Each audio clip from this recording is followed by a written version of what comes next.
Marko here from Fair Realty, Victoria, BC. Today I'm going to talk about the process of appealing a BC assessment value based on my personal and recent experience. So I'm involved in a development property here in Colwood. We've been trying to rezone this property for 3-4 years now.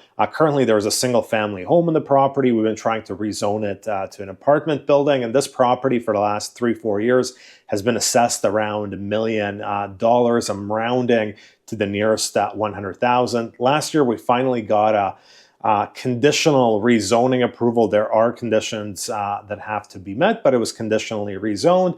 And in January, when I went on to BC Assessments, I saw that the assessment was increased from $1 million to $2.5 million, which in my opinion was crazy, because to add to the story, last year we had an offer from a developer from Vancouver for $1.4 million. We countered it at $1.8 million, and that developer did not counter. Realistically, we would sell this property maybe for $1.7 million. So I'm like, well, how is it possible that the assessment went up to $2.5 million? So I emailed BC Assessments. I was given an explanation.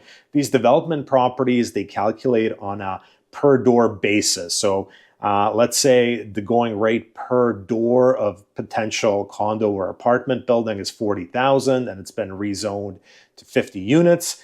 They would assign a BC assessment value to that of $2 million. Here's the thing. The property I'm involved in, it's on a steep slope. It needs 3 levels of concrete parkade to bring it up to grade. All the comparables BC Assessments is using are properties in Colwood, Langford, which are on flat properties. They just need 1 level of parkade. It's probably $2 million less to build such a parkade. So obviously a builder or developer, if the going rate is $40,000 per door, is not going to pay $40,000 per door if they have to put a $1 million or $2 million additional construction costs into the parkade.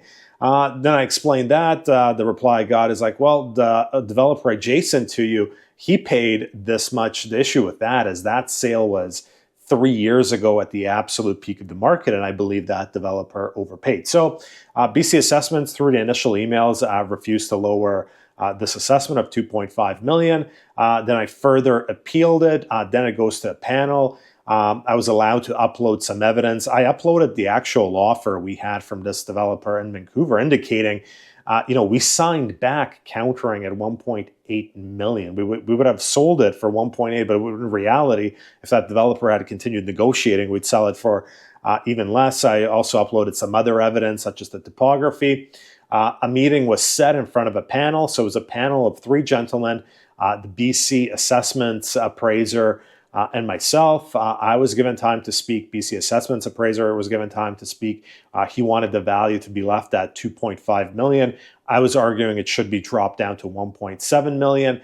After we both talked, the panel went and broke off. They chatted behind, let's say, closed doors, and they came back, asked us a few more questions, and then chatted a bit more, and they came to the conclusion to lower the BC assessment to $2.1 million, which I accepted, and the appraiser from BC Assessments accepted as well. It's still too high, because if someone offered us $1.7 million, we would take it. So how can it be worth $2.1 million if I'm willing to sell it for $1.7 million? However, we did bring it down from $2.5 million down to $2.1 million.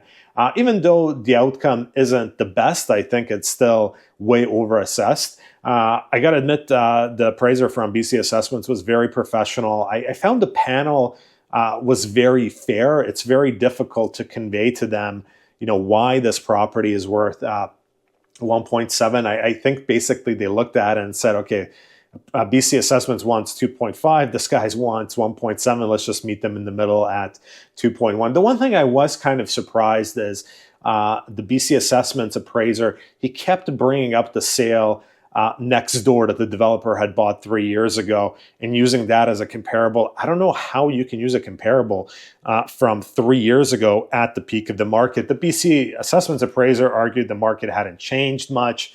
It's such a rare type of property. The property next door is also on a slope, so it makes sense to use it. But I don't know, there should be a time limit on how far back you can go in terms of getting comparables. So that's kind of my experience with BC assessments and successfully lowering a BC assessment value by 400,000. Every situation is different. This is obviously a bit unique because it was a rezoned property, but that was the process. And I wasn't, in conclusion, I wasn't super happy with the outcome, but I was happy with the process. I thought it was reasonable and fair. That's it for this week. Marko, Juras, Fair Realty.